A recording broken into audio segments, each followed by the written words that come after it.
주님의 전에 나와서 함께 예배드리는 우리 모든 한성교회 성도 여러분을 환영하고 축복합니다. 지금 이 시간 우리와 함께 계신 하나님께서 여러분 모두에게 치유의 은총, 회복의 기쁨, 소망의 감격을 그 가슴에 가득 부어주시길 주님의 이름으로 간절히 기원합니다. 오늘 본문 말씀 통해서 기억을 정화하십시오라는 제목으로 함께 은혜 나누겠습니다. 우리는 지난 주일에 상한 마음에 관해 이야기했지요. 희망을 잃어버리고 잘 찾지 못하는 이유는 우리 마음이 상해서 딱딱하게 굳어져 있는 상태인 것은 아닌지 되돌아볼 일이다 말씀드렸습니다. 그 상한 마음 나한테 풀고 다른 사람한테 풀 게 아니라 우리 하나님, 우리를 치유하시고 위로하시는 주님 앞에 다 토로하고 주님의 어루만지심, 그 주님의 사랑 속에서 다시 회복하는 것이 중요하다, 이런 말씀 드렸습니다. 오늘은 이 상한 마음을 또 회복하려면 우리의 기억을 정화할 필요가 있다는 말씀을 드리려고 합니다. 이럴 때 있잖아요. 우리 이거 사소한 일인데 별일 아닌 것 같은데 왜 이렇게 화가 나고 속이 상하지? 별일 아닌 것 같은데 왜 이렇게 내 마음속에 딱 자리 잡고 앉아서 나를 이렇게 계속 불편하게 만들지? 속상해 죽겠네? 이렇게 말할 때가 종종 있지요. 왜 그럴까요? 사실 그 일과 관련해서 우리가 과거에 크게 한번 대인 경험이 있기 때문일 수 있습니다. 과거의 큰 상처가 채 아물지 않아서 지금 사소한 여러 공격들 때문에 자꾸 상처가 덧나는 그런 현상에 직면해 있을 때 우리는 사소한 일을 가지고도 자꾸 속이 상하는 건 아닌지 되돌아볼 일입니다. 우리의 소소한 마음 상함은 사실 과거의 큰 마음 상함의 반복이자 재현일 수 있습니다. 과거에 사람한테 큰 배신을 당한 사람이 있다면 그는 다른 사람과의 관계에서, 특별히 낯선 사람과 처음 관계를 시작할 때 그 마음에 불신의 마음이 앞서는 것은 자연스러운 일이겠지요. 그 사람과의 관계 속에서 그 사람이 조금이라도 나하고 한 약속을 이행하지 않았다? 그러면 더 격하게 화가 나고 불신의 마음은 커져서 극단적으로는 관계를 철회하는 일이 벌어질지 모릅니다. 정말 사소한 약속 이행하지 못한 것으로도 관계가 끝나버릴 수 있죠. 과거에 큰 실패를 경험했으면 또 어떻습니까? 내가 정말 열심히 노력한 일이 한순간에 물거품처럼 사라졌어요. 그렇게 되면 뭔가 새로운 일을 또 계획할 때마다 이것도 실패하면 어쩌지? 하는 불안한 마음이 생기겠죠. 하나라도 더 꼼꼼히 완벽하게 해야지, 그래야 잘 될 거야 해서 강박적으로 일을 하려고 할 것이고, 작은 장애물을 만나면 덜컥 겁이 나서 이거 이러다 또 실패하는 것 아닐까, 이렇게 될 수 있다는 것이죠. 이게 과거의 우리의 상처, 과거의 아픔이 현재에 계속 덧나는 형태로 우리가 지금 괴로움을 겪을 수도 있는 일입니다. 이렇게 우리의 마음속에 찾아오는 이런 모든 상처의 이면에 과거의 큰 상처가 있으니 그 상처를 치유하는 게 우리의 또 하나의 과제라 할 수 있습니다. 과거로 거꾸로 돌아갈 수도 없는데 어떻게 과거의 마음을 치유할 수 있을까요? 그것은 과거 우리 상처와 관련된 우리의 기억을 재구성하고 정화하는 과정을 통해서 치료할 수 있습니다. 일반적으로 우리가 기억이라 하면 무엇을 뜻하냐면, 사전적으로 얘기하자면 이렇습니다. 우리의 경험을 우리 마음속에 간직하거나 그 간직된 기억을 되살려서 회상해내는 것, 이걸 다 기억이라고 이야기합니다. 이걸 두 가지로 분리할 수 있죠. 어떤 경험을 마음속에 간직하는 기억 행위와 그걸 되살려서 회상하는 회상행위, 이 둘로 분류시켜서 이야기할 수 있습니다. 근데 이 둘 사이에는 간극과 불일치가 있습니다. 시간이 지나서 과거 일을 회상하잖아요. 그 일 그대로, 당시 그 경험 그대로 다 기억해내기는 어렵습니다. 감정의 감도 달라요. 느낌도 다릅니다. 당시에 느꼈던 그 감과 이후에 다시 회상할 때 느껴지는 감도 다 다르기 마련이죠. 이 차이를 자꾸 우리가 좁히는 과정을 때로 하기도 하는데요. 그게 쉬운 일이 아닙니다. 그 간극 속에 오히려 희망이 있기도 합니다. 특별히 상처난 과거의 아픈 기억과 관련해서 그 간극이 있다는 게 오히려 우리에게 축복일 때도 있습니다. 그때는, 그 당시에는 너무너무 힘들었는데 돌이켜보니 지금은 견딜 만한 일이었구나, 이렇게 달리 받아들이게 되는 것은 시간이 지난 이후에 회상하는 과정을 통해서 이루어지는 일이거든요. 바로 어떻게 우리의 과거를 회상하느냐, 어떤 시점에서 어떤 맥락에서 어떤 마음가짐으로 우리의 과거를 회상하느냐에 따라서 그 내용은 달라질 수 있습니다. 영어로 기억하다는 remember라고 하잖아요. 이걸 제가 좀 의역해서 풀어드리면 이렇습니다. 기억의 이런저런 단편들, 조각들을 다시 불러 모으는 것을 remember라고 합니다. 그걸 기억하다라고 이야기할 수 있죠. 기억은 사실 과거의 조각조각난 단편을 오늘 내가 회상하는 이 시점에서 의미 있게 재구성하는 과정으로도 이해할 수 있습니다. 과거를 잘 회상하면 그 과거의 기억으로부터 자유로워질 수도 있고, 과거를 잘 회상하면 그 과거의 아픔으로부터 우리가 자유할 수 있습니다. 이 모든 일과 관련해서 오늘 본문의 말씀을 좀 살펴보려고 합니다. 우리의 과거의 기억이라는 것은요, 상당히 여러 면에서 왜곡될 확률이 높습니다. 특별히 큰 일, 가슴을 아프게 했던 일과 관련해서는 그 일과 관련된 과거의 기억이 너무 부정적으로 편향되어 있거나 왜곡되어 있는 것은 아닌지 살펴볼 일입니다. 우리가 특별히요, 어린 시절에 자기 자신을 잘 보호하고 일어난 일들에 대해서 대응 능력이 아직 채 자라지 않고 발달하지 않은 어린 시절에 겪은 일들은 그 일 때문에 생긴 우리의 기억이 상당히 더 부정적으로 편향되어 있는 경우가 굉장히 많습니다. 예를 들면 우리가 4살, 5살쯤 된 아이가 어느 날 엄마하고 함께 손을 잡고 거리로 나갔어요. 인파가 많은 곳에 갔습니다. 그런데 거기서 어쩌다 보니 엄마의 손을 놓쳤어요. 엄마를 잃어버린 거죠. 그 아이가 그때 겪은 그 충격으로 그 아이의 마음속에 분리불안이 생길 수 있습니다. 조금만 제 눈앞에서 엄마가 없어도 불안해지고, 엄마 손을 꼭 잡으려고 하고, 엄마가 없다 싶으면은 울음을 터뜨리고, 이런 일이 이제 분리불안이 생기면 생길 수 있는 일이죠. 그때 그 분리불안이라는 것은 사실은 자기가 직면한 그 상황에 대한 부정적인 기억과 관련되어 있습니다.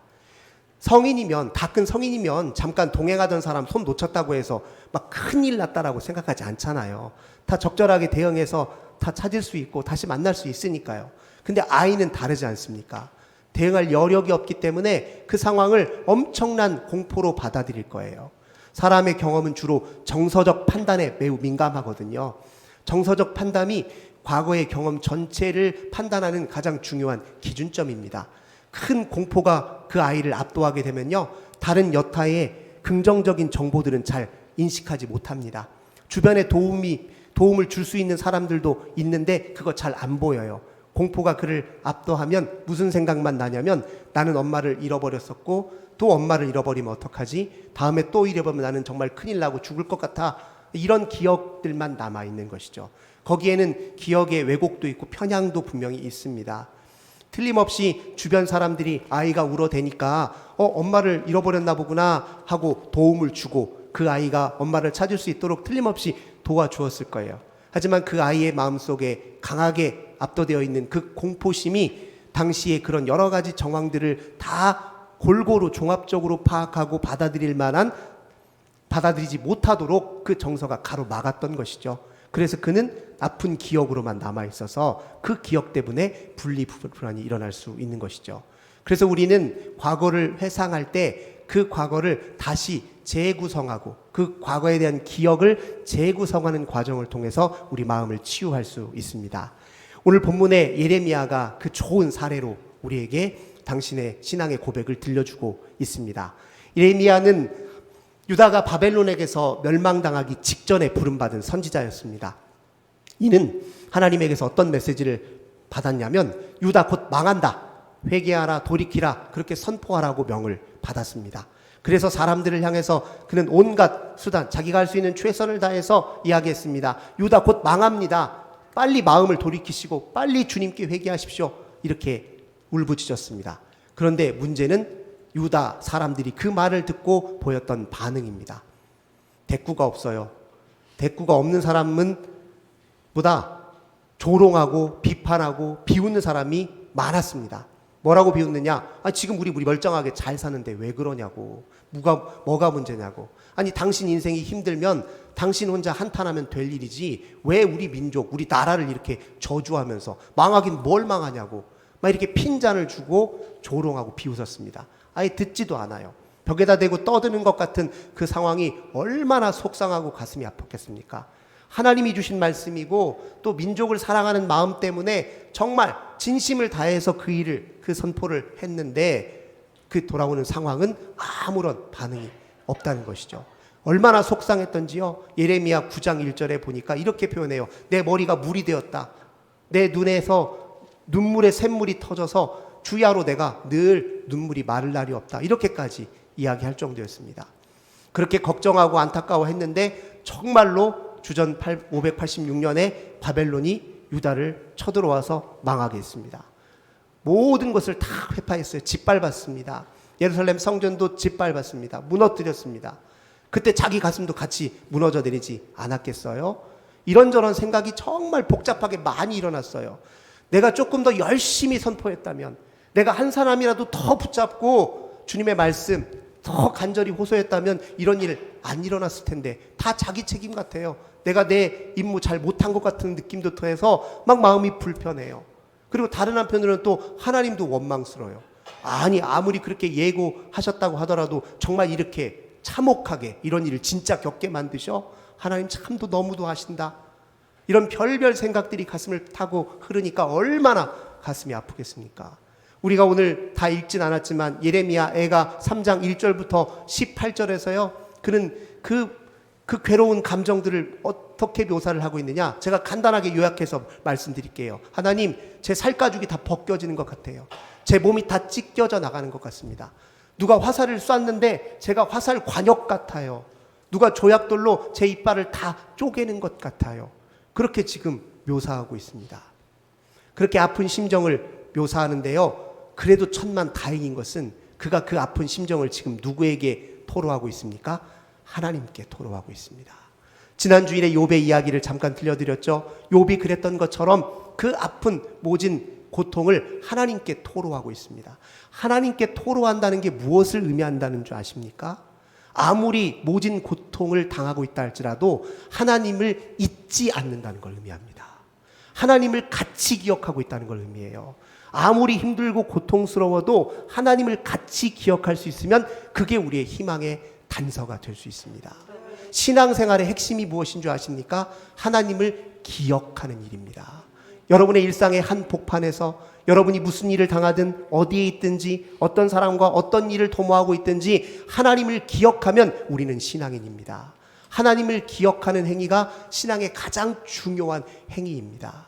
17세기에 갈멜스도원의 평수사였던 로렌스 형제라는 분이 있어요. 이 사람이 하나님의 임재 연습이라는 책을 썼는데요. 그 책에서 내가 하나님과 한마음 되고 하나님과 일치하기 위해서, 더 가까이 하기 위해서 하는 여러 기도 훈련이 있지만 그 중에 최상은 이것입니다. 하나님을 기억해야 합니다.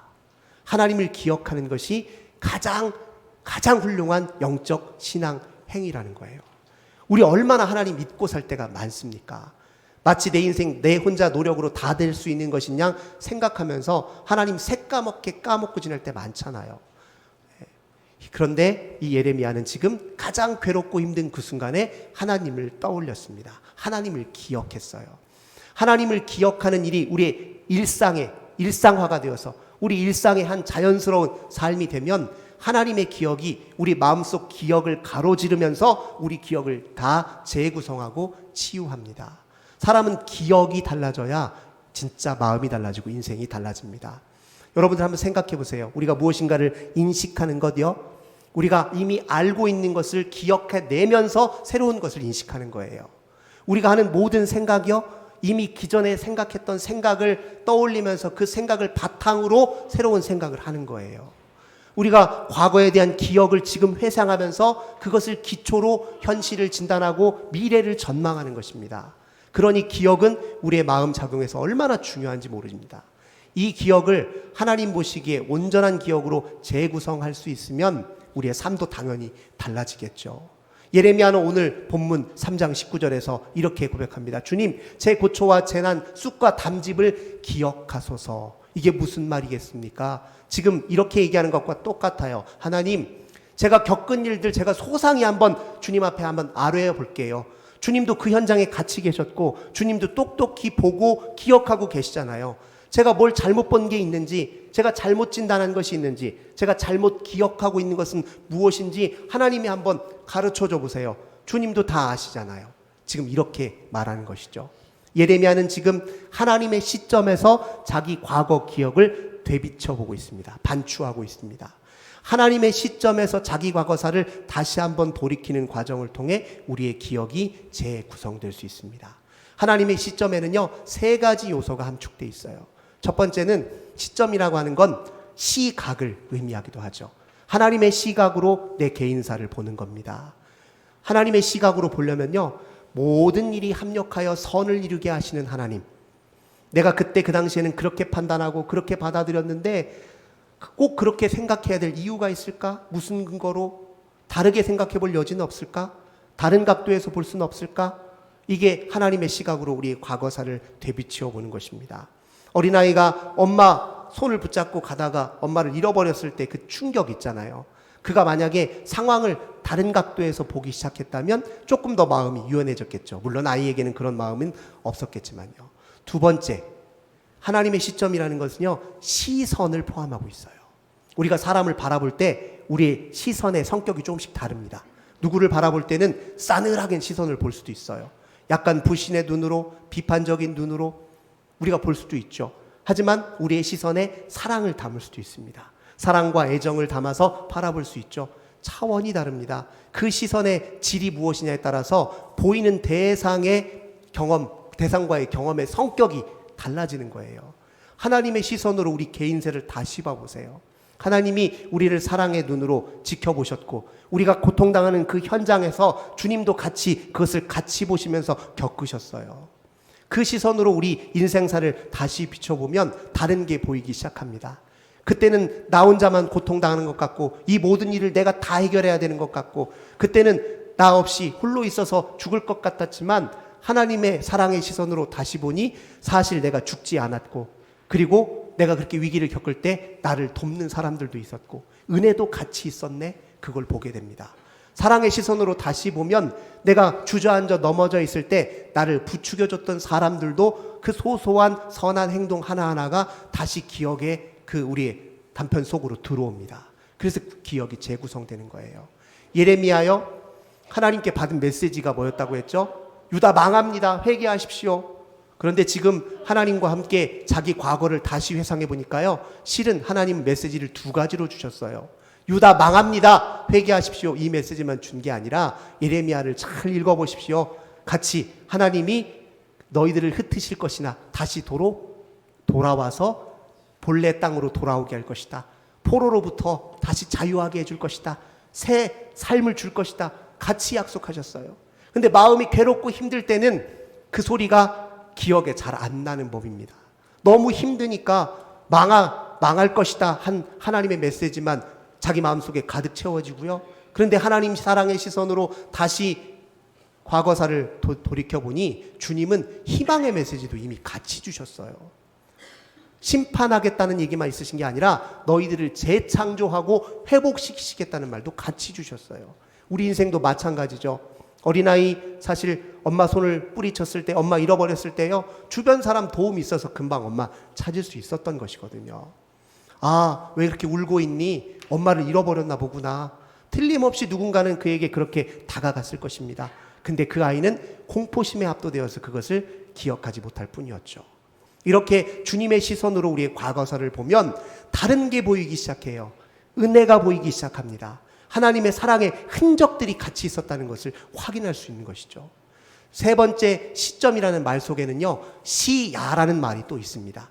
시야를 넓게 열면요, 더 넓은 관점에서, 더 넓은 맥락 속에서 어느 한 부분적인 현상을 보는 걸 의미하죠.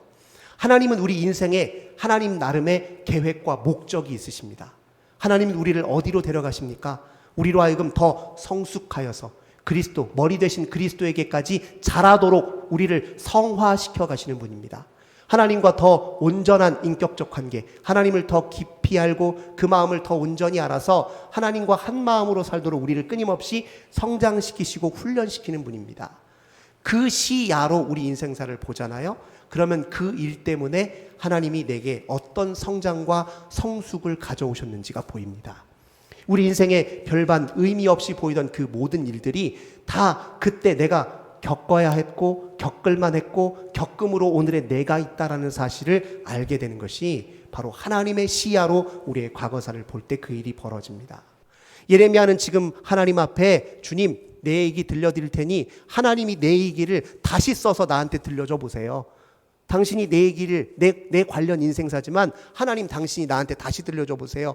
그렇게 하다가 그 마음이 자유함을 얻었습니다. 그래서 하나님 없이 홀로 아파할 때는 낙심이 되었지만 주님을 곰곰이 마음에 묵상하니 내 마음에 소망이 생겼다고 오늘 본문에서 고백하고 있는 것입니다.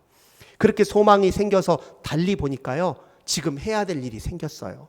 예레미야 애가 3장 40절 말씀 보니까 뭐라고 나옵니까? 우리가 이제 우리 스스로의 행위를 한번 다 꼼꼼히 조사하고 살펴보자. 그리고 주님께 돌아서자. 과거의 아픈 기억으로부터 자유로워지면요, 과거가 우리의 교훈이 됩니다. 우리를 생채기 되는 상처의 무기가 아니라 우리를 더 나은 방향으로 낫게 달라지게 만드는 교훈이 되는 거예요. 모든 상처에 관한 기억은 우리에게 교훈이 될 수도 있습니다. 그 작업을 하나님은 우리에게 행하시는 분입니다. 예레미야는 그 은총 때문에 하나님 앞에 회개해야 된다라고 말했습니다. 예레미야는 하나님을 통해서 이스라엘 역사를 다시 다 반추해 봤어요. 그랬더니요, 이스라엘의 역사는 고난의 연속이면서 동시에 은혜의 역사라는 고백을 할 수 있었습니다. 예레미야 애가 3장 32절 한번 보십시오. 우리 하나님은요, 인생으로 고생하게 하고 근심하게 하는 것이 하나님의 본심이 아니래요. 예레미야는 깨달았어요. 아, 우리의 모든 고생이 하나님의 본심이 아니구나. 하나님 우리 사랑하셔서 잠깐 우리에게 고난을 주셨을지 모르겠지만 그 고난은 우리를 멸하고 진멸시키기 위함이 아니라 하나님께서 우리를 더 나은 생으로 이끌어 가시기 위한 하나님의 교훈의 장치였구나. 하나님 우리를 도우시는 분이구나. 이걸 이렇게 고백했던 것입니다. 하나님의 본 마음이 사랑이라는 거예요. 그 본심을 알게 되면 우리의 지나온 모든 역사가 새롭게 인식된다는 겁니다. 사람은요, 자기 개인의 역사를 하나님의 시점으로 보기 전까지는 그 의미를 온전히 알 수 없습니다. 내 인생은 나만의 것이 아닙니다. 하나님의 거대한 구원의 역사 속에 우리 인생이 함유되어 있어요. 하나님의 인생, 하나님의 역사 속에 우리 인생이 끼워 있는 겁니다. 하나님 없이 내 인생을 독립적으로 살피려고 하니까 무의미하게만 느껴지고 별것 아닌 것처럼 느껴지고 내 인생은 뭐 별것 없다 이렇게 판단할지 모르겠지만 주님의 거대한 역사 속에 끼워져 있는 인생, 함유되어 있는 인생으로 내 인생을 보기 시작하면 내 삶이 다 의미가 있어지는 것입니다. 그게 우리의 기억, 과거 기억을 재구성하는 방식입니다. 우리는 끊임없이 우리의 과거사 속에서 하나님의 흔적을 더듬어 찾아야 돼요. 하나님의 흔적을 우리 개인사 속에서 더듬어 찾아야 됩니다. 그게 우리의 신앙의 행위입니다. 그 과정을 통해서 우리가 성숙해요. 혼자 하기 어려울 수 있습니다. 그래서 성경의 도움을 받는 거예요. 성경의 역사를 내 역사로 받아들이는 게 우리가 우리의 과거를 새롭게 인식하는 방법입니다. 요셉의 이야기가 내 이야기가 돼야 되고 예레미야의 이야기가 내 이야기가 되어야 되죠. 그 속에서 하나님이 행하셨던 모든 일들이 나에게도 동일하게 행하고 계신다라고 인정할 때 우리의 역사를 하나님의 역사 속에서 재조명할 수 있습니다. 이것도 어려우시면 우리는 또 다른 사람의 도움을 받아야 돼요. 내년부터 저는 소망합니다. 우리 교회 성도들 더 구역 모임, 작은 소모임들 더 자주 모이셔서 대화를 더 많이 하고 깊이 교제하기 원합니다. 성도들 간의 교제는요, 한마디로 서로서로의 인생을 거울로 비추어 봐서 우리 인생사 속에 있는 하나님의 역사를 확인하는 과정이라고 이야기할 수 있어요. 성도들 간의 교제 속에 오가는 대화를 한번 보십시오. 질이 다르죠. 성격이 다릅니다. 하나님이 내 인생의 과정 속에서 어떻게 역사하셨는지 신앙의 간증과 고백이 있죠. 나 혼자 힘든 일 겪었는 줄 알았더니 사실은 저 권사님, 저 집사님은 나하고 비교도 안 되는 큰 일을 당하셨었네. 그런데 저렇게 의연하게 잘 이겨내셨네. 어찌 저런 일이 있을 수 있었을까? 서로 간의 대화 속에 과거사를 서로 이야기하는 그 주고받는 과정 속에서 우리는 우리 개인사 속에 들어있는 하나님의 역사를 확인할 수 있는 것입니다. 서로 거울로 비춰보기 위해서 우리는 성도 간의 교제가 이루어지는 겁니다. 언제까지 과거의 아픈 상처로 오늘 현실을 암울하게 만들고 그 현실을 다 덮어버리겠습니까? 하나님의 흔적, 과거 속에 하나님의 흔적을 찾으셔서 우리의 기억을 재구성하고 정화시켜서 오늘 현실을 달리 봐야 되지 않겠습니까? 현실 인식이 달라져야 미래가 달라지는 것 아닙니까? 오늘 우리는 새로 시작할 만한 하나님의 은총에 이미 들어와 있습니다. 하나님의 구원의 역사에 우리는 이미 합류되어 있습니다. 하나님은 우리를 위해 준비하신 것들이 많고 그 일을 지금도 이루어 가고 계십니다. 그걸 다시 한번 마음속에 새기셔서 주님과 함께 소망을 찾는 것이 바로 우리에게 주어져 있는 소임입니다. 사랑하는 성도 여러분, 우리의 개인사, 우리의 과거 역사를 하나님께 토로하십시오. 그리고 하나님의 시점으로, 하나님의 시각과 하나님의 시선과 하나님의 시야로 우리의 기억을 재구성하십시오. 하나님께서 우리 인생에 이미 들어오셔서 우리를 구원하셨고 앞으로 더 우리 인생을 향해 새로운 일을 준비하고 계시는데 그 일을 내가 지금 여기에서부터 시작하겠다는 마음으로 고백하며 새로운 신앙을 오늘 이 시간부터 시작하는 저와 우리 모든 성도님들 되시길 주님의 이름으로 간절히 기원합니다. 좋으신 주님 감사드립니다. 우리 아픈 과거에 대한 기억, 그 모든 기억을 하나님 이제 바로잡길 원합니다. 그때 그 힘든 모든 일들은 나 홀로 겪은 일이 아니라 하나님이 함께 그 자리에 계셔서 사랑의 시선으로 같이 보셨고 같이 견디셨고 같이 안타까워하셨고 같이 살아갈 길, 뚫고 나갈 길을 하나님이 마련해 주셨다는 사실 저희들 다시 한번 마음속에 새깁니다. 우리 하나님 앞에 우리의 기억을 모두 내려놓고 하나님이 주시는 새로운 역사를 마음에 받아들여서 이제 오늘부터 희망의 역사를 다시 주님과 함께 써가는 우리 모두가 되게 하여 주옵소서. 주 예수님의 이름으로 간절히 기도하옵나이다. 아멘.